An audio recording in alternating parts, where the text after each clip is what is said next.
Hey, this is Allie Gingras and welcome to my channel. I'm so excited for you to be tuning in. Today we are going to kind of shift gears a little bit. Sorry, my hands are still blue from literally dyeing my hair. We're going to shift gears a little bit. Instead of talking about keto related stuff today, we're going to talk about goal setting, manifestation, and building a vision board or future board. So I started reading. Personal development is like something I do like every single day. Like it's not negotiable. If you see me looking that way, it's because I keep looking at my daughter's monitor because she's napping. So personal development, not negotiable for me every single day.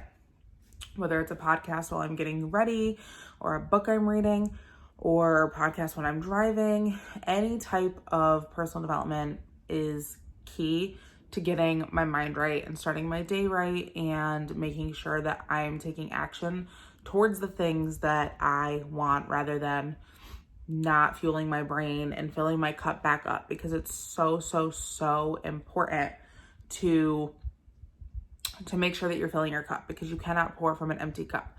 It's so important if you are, a parent, somebody, a boss, whatever, you have to be refilling that cup, because when it's empty, you have nothing left to give, and you have to put yourself first in order to take care of others. So I picked up this book called #Future Boards.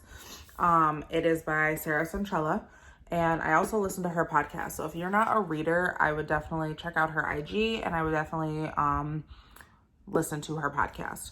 This book, I read it once before, but I didn't really do the things in the book. It was kind of one of those things I just picked it up because I liked the cover and kind of skimmed through it. Didn't really I wasn't in the mind space ready to actually do the homework. So I really love this book because she takes every single chapter, and at the end of every chapter, there is homework. So it's super important to get like a journal when you're going to tackle this book. I also think it's really cool. So I just restarted reading it, and I love that she talks about manifestation and all of the things from when she was basically at rock bottom and literally having to completely restart her entire life almost.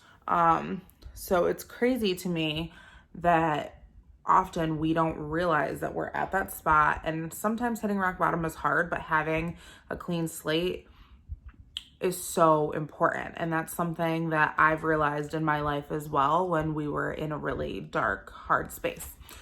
So I also think it's really important that she talks about the differences between people that are dreamers and people that are thinkers. And here's why. I am a mix of both. My husband is a thinker. My mother is a dreamer. So the way that you view things and the way that you take action on things, or the way when you get an idea and how you proceed to move forward with that idea, it's really dependent on whether you are a dreamer or a thinker. And a lot of people are a combination of the two. So she explains in here how to identify whether you are a dreamer or a thinker. This book is broken up into 3 parts. It's the plan, how to build your plan, and making that plan a reality. So dreamer, thinker, here's some of the things if you are a dreamer. And this is directly from here. Obviously, I'm not going to like read her book to you because you should just go buy the book. So did you daydream often as a kid? Do you consider yourself artistic? When you are visualizing things, are they vivid? Like, is it like a movie in your head? And for me, that is so true. Are you creative? I try to be. I think I can be. Oftentimes, are you a risk taker? I 100% am in the middle of the road with that one. I am willing to take the risk, but sometimes my mind stops me. When you buy a lottery ticket, does it give you excitement? Yes. Have you had a difficult time finding the right career path? This was me. This was me before I found community-based marketing. This was me before I found Prove It. This was me all over the place. My degree is psychology and biology, and I wanted to be a doctor. I wanted to be a psychiatrist. I wanted to be a lawyer at one point. I wanted to be a plastic surgeon at another point. There were so many things that I wanted, but I couldn't quite figure it out. I owned a restaurant. I love to cook. I wanted something that fulfilled my passion, but I didn't feel like any of those things were 100% the right fit until I found what I do now. Because now I feel 100% aligned in what I do, and I know that I am in the right place. Are you excited to try new things or visit new places? 100%, that's me. Do you think that there must be more to life? Do you get a lot of big ideas? You know, do you feel like you were meant for something more? That was me. I felt like I wanted to make a difference. I felt like I needed to find something that worked for me, for my family, and that I loved. I didn't want to just feel like I was going through every single day, going through the motions and wondering what if. So those are the dreamer things. Like, and I said, I am definitely both.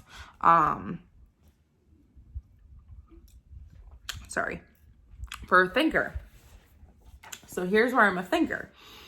Do you like to make a plan before taking action? Sometimes I get so wrapped up in planning to plan that I never get to the action part. Or I'm really somebody who is structured and thrives on routine. Like, that is just me. You tend to vet all possible outcomes before making a risky move. I don't do that. Are you pretty organized? Yes, I am. Do I research? You could ask my husband or any of my close friends. I will research until I fall down that rabbit hole. And I literally won't do anything until I know every single possible thing that I can know about that topic. Have you stayed in the same career for several years? No. So that's not me. Do you make goals, easy goals that you know you can accomplish but don't push you outside of your comfort zone? Do you have a hard time getting excited or taking action on something that's outside of your comfort zone? That was me. That definitely was me. And now I push myself to come on here and talk. I push myself to go live on my Instagram or my Facebook. I push myself to do the things that are uncomfortable for me. People in your life who dream big, does it scare you or make you anxious? It used to. It used to, because I used to think that's not for me. I can't do those things. I'm not special. I'm not this. And those are all stories that you tell yourself in your head, 100%. Do I make lists and spreadsheets? Not a spreadsheet person. My husband loves Excel. I am a list person. I start every single morning with a list, and I oftentimes write my list for the next day the night before. My schedule is mostly predictable. I work from home. I pretty much have the same routine every single day. Does failure scare you? It used to, and here's why. It can only scare you as much until you experience it, and then you have to rebuild. I have failed at a few things, but I've also failed forward, and that is what is so important. Giving up is when you're actually a failure. If you pick yourself back up and you try again or you move forward, that's not failure. That's growth. So, are you budget conscious? Yes, now I am. I didn't used to be, and it led to a lot of problems. But now we do have a budget that we use daily. So the homework in the first chapter, I'm probably gonna do a couple series videos in this series just because I'm gonna go through multiple chapters. About journaling. I like journaling because you start writing and oftentimes the pen just takes you places where you didn't think that you were gonna go, or you find yourself pouring out thoughts that you didn't know that you had. And that's something she talks about in here. And I'm also somebody who really likes guided journaling, because I would get a journal and I would have no idea where to start, and I would feel stuck and I wasn't sure where to go from, like, the starting point. So talking about, like, where are you at right now in your life? What does your life look like? Describe it. Where do you work? Who do you live with? What's your job like? Who are the people around you? What would you like to change about that? She goes much more in depth than what I'm doing here. How are you physically feeling? What is your financial situation like? The people in your life, relationships too, those change. They're never constant. Everything in life, the most consistent thing in life is change. And whether it's where you are, what you're doing, your financial situation, your family, your relationships, your friendships, all of those things change over time. Nobody stays the same all the time. That's just not realistic. So how are you feeling about where you're at in your life right now? Are you depressed? Are you happy? Are you sad? Do you feel fulfilled? All of those things. So she talks about being really, really real and honest with yourself. And I really recommend that that is the starting place for you. So this is just going to be, like I said, video 1 in the series. The next thing we're going to talk about is building your dream a little bit and getting rid of some of those blocking mindsets. Again, pick up her book, read it, listen to her podcast. It will change things for you. I have a big old bulletin board downstairs that's going to have my future board on it by the time I'm done with this, and I am pumped. So this year, I feel like more than half the year has been kind of robbed from us because of COVID.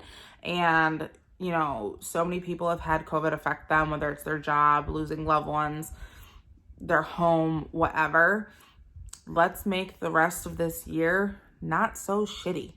Like, put some goals into place. Don't lose your aspiration. Don't lose your ambition, because you can manifest so much more for yourself. The energy that you put out there is what you get back. And that's something I've really learned, that the more negative energy I give something, or the more negative thoughts I feed, the more negative shit happens. The more positive I am, and the more that I'm positive outlook, more that I'm putting out those good energy and those good vibes, good things keep coming. And they're going to keep coming, because that's what manifesting is. Another book I really recommend you pick up is The Secret. It's great. The Unlimited Journal off of Amazon. I've done that twice now, and I love it. It is also a guided journal, and there's an excerpt in the beginning. I don't know if I said that right. In the beginning of each chapter or each day. And it's really nice because it puts you in the right mindset, and then it guides you through what to journal about. I love that. There's journals out there for anxiety. There's journal out there for professionalism. There's journals out there for health and fitness. There's journals out there for financial stuff. Like, I'm trying to think, Money Babe, manifestation, how to manifest $1,000 in like 21 days or a month or something like that. There's a ton of resources out there. So for whatever you are struggling with or challenged with, I don't even like the word struggling. I've been really trying to change my language, because language is important. The things that you say and the thoughts that you have, giving power to those is powerful. So whatever you are challenged with and want to overcome, pick something up to help you with those things. It makes a huge difference, even if you don't realize it in the beginning. So I hope everybody has a good day. I know this was a little bit longer of a video, and I know it was a little off the beaten path from what I normally talk about, but it is relevant to what I'm doing in my day-to-day life, and I like to share that with you guys. So I hope everyone is having a wonderful day. So I will talk to you soon. Have a good day.